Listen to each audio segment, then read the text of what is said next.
Hello, I'm Khademi from Khademi University, and I will present our work that we did with Professor Testa, which entitles Highest Turn Rate Behavior of Additively Manufactured OFHC Pure Copper. Additive manufacturing or 3D printing is a process of joining materials to make objects from 3D model data, usually layer upon layer. Recently, there is a continued growth in the application of 3D printing, and 3D printing materials market size is huge. Just in 2018, $1.18 billion, and it is predicted that in 2026 reaches to $5.78 billion.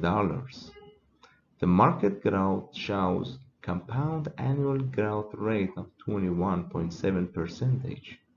In North American region, share of 31.3% of the market in 2018 was for 3D printing materials. 3D printing allows to obtain accurate parts with complex shape. Among all the materials that they can be printed by this approach, copper and related alloys are mainly used for aerospace applications, lattice structures for thermal barriers, and cooling systems in microelectronics. The U.S. Federal Aviation Administration has indicated 5 limits for rapid certification of components made by 3D printing. Among them, limited knowledge of the ranges of process parameters variation, lack of databases or margins of acceptability in an industrial level, development of non-destructive identification methods useful for this type of materials, lack of standards and specifications, and last but not the least, limited knowledge of the key mechanisms that regulate the rupture process and anomalies of the material. In this work, we will talk about SLM method. SLM denotes selective laser melting, which in this process laser interacts with the surface of the powdered material and sinters or fuses the particles to each other, forming a solid. In our case, at least 99.8% of copper powder is in a spherical shape. Also, 95% of this powder has less than 32 micrometer of diameter. Also, particle size distribution shows that only 10% of this powder has 9 micrometer of diameter. Also, oxygen content is less than 0.05%, so this powder can be considered as oxygen-free pure copper. The 3D printing process was performed by this machine. You can see the characteristics of this machine, which is called Sysmomycin 100, which uses SLM technology. This machine has a very low power laser, but at the same time, very small laser spot. So the manufacturer desire was to print copper with this process and with this machine instead of using common green laser method that is usually used for printing the copper. The objective of this study is characterizing mechanical behavior of 3D printed copper. To answer this question, is the final product can be considered as a structural material? To answer this question, we used our background when we experimentally investigated the material behavior of 3D printed titanium alloy. We found that in quasi-static condition, The response of 3D printed material is similar to normal material. For example, they behave similarly in different reaxiality or temperature. If strain rate increases, 3D printed material shows better performance. So, up to this point, it may be concluded that 3D printed alloy can be used as structural material, but if we also study the material response in dynamic applications like Taylor test, the results are disappointing. Normal material showed split-off velocities more than 244 meters per second, while for 3D printed material occurred almost 100 meters per second sooner. Therefore, it can be concluded that a complex of tests considering reaxiality, temperature, strain rate, and dynamic application should be used to fully investigate 3D printed material. Our approach can be summarized as follows: identification of a heat treatment to compare the 3D printed material with traditionally manufactured copper, indentation tests to qualify the annealing process, tensile tests on smooth and notched specimens, dynamic tests on smooth specimens, and dynamic tensile extrusion. So, we designed three different sets of samples. Two types of smooth samples for quasi-static condition with normal test machine, and another for high strain rate condition with Hopkinson bar. Also, round notched samples to study the triaxiality effect, and projectiles for dynamic tensile extrusion tests. As received copper has 72 Vickers hardness, and after annealing at 450 degrees of centigrade for half an hour reduces to 53. We tried different heat treatment on 3D printed copper to find a procedure that gives similar hardness as annealed normal copper. Finally, we found that if 3D printed copper anneals at 450 degrees of centigrade for half an hour plus at 850 degrees of centigrade for an hour, the hardness reduces to 57, which is similar to hardness of normal copper. In this study, we always compare these two materials. First, we investigated the surface of 3D printed copper with optical microscopy. In higher level of magnification, some black spots were seen on the surface. To find the source of these black spots, we used SEM with EDS probe. Although the results showed just copper every time, but it was possible also that the results were falsified due to the larger size of probe tip respect to the spots that surrounded by copper. Another attempt was optical microscopy of etched surfaces. In the left, we can see the etched surface of the normal copper.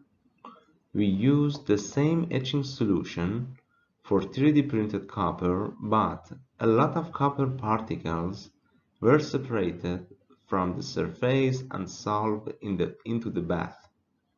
Optical microscopy showed that the black spots enlarged to cavities and voids, as it can be seen in the right images.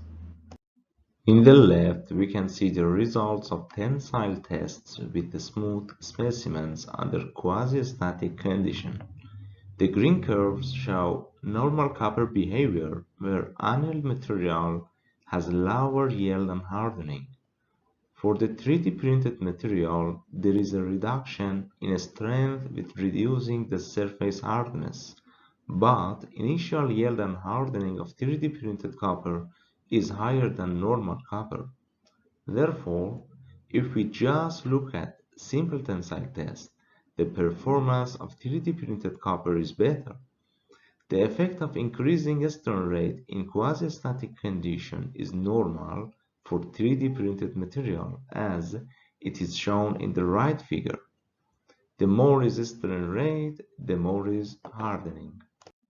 Under quasi-static condition and with traxiality higher than a smooth specimen, normal copper shows a peak in engineering stress versus displacement, and the more is traxiality, the higher is the stress peak respect to a smooth sample. But for 3D printed copper, the peak was lower than a smooth sample. Also, there is a problem of repeatability of test results. So, increasing traxiality reveals some weird behavior of 3D printed copper. We also studied the material behavior under high strain rates with Hopkinson bar. Usually, under high strain rate, a ductile material like copper shows higher strength but lower ductility. But 3D printed copper showed lower strength at a strain rate of 800 per second than quasi-static condition. If we zoom to the initial part of the stress against plastic deformation, there is an initial part that material deforms without increasing of the external load, and after that strain hardening starts. To find the reasons of these behaviors, we did SEM analysis. These are SEM results of fractured surface of smooth samples under quasi-static tension. Although the surface shows a ductile fracture, but if we increase level of magnification, the microstructure of 3D printed copper is like a composite, so that copper matrix surrounds the copper particles. But shape of matrix dimples and their plastic deformation is similar to normal copper. These are results of SEM of fractured surface of notched specimens under quasi-static condition. At the center of sample, when traxiality is higher, the cavities and anomalies in the microstructure is more evidence.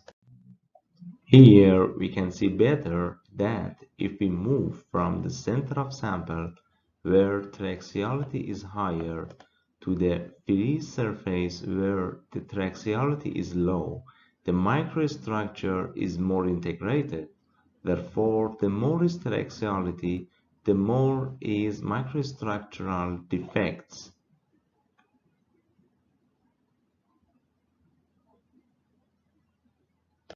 These are results of SEM of fractured surface of smooth specimens under high strain rate condition tested with Hopkinson bar.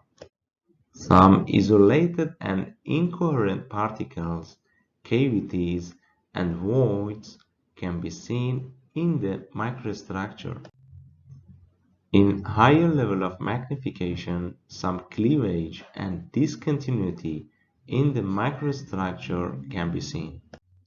In comparison with the normal copper, 3D printed material has a different microstructure that can describe its abnormal behavior. Dynamic tensile extrusion is a test that a projectile with high velocity enters to a die with a smaller diameter and deforms under extreme condition, includes high temperature and high strain rate. This is a DTE simulation of normal copper where this ductile material comes out in several segments and separations occurs after huge necking.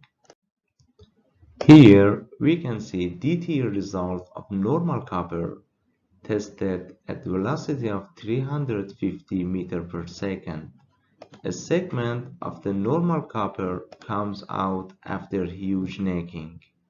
But 3D printed copper, even at velocity of 295 meters per second, doesn't behave like a ductile material, and no necking is seen in the segment. If we increase the velocity, normal copper at 390 meters per second fragments to several parts, but for 3D printed copper, it comes out like a powder and the material loses completely its cohesion between particles.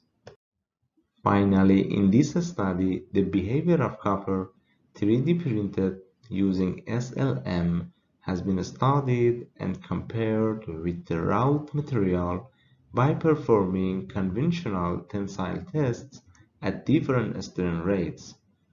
The constitutive behavior and failure in 3D printed copper change with increasing triaxiality and strain rate. The material was tested under extreme conditions by performing the DTE test. It should be noted that the behavior of the material is considerably influenced by the characteristics of the cohesion between printed powder and porosity induced by the printing process. Thank you very much for your attention.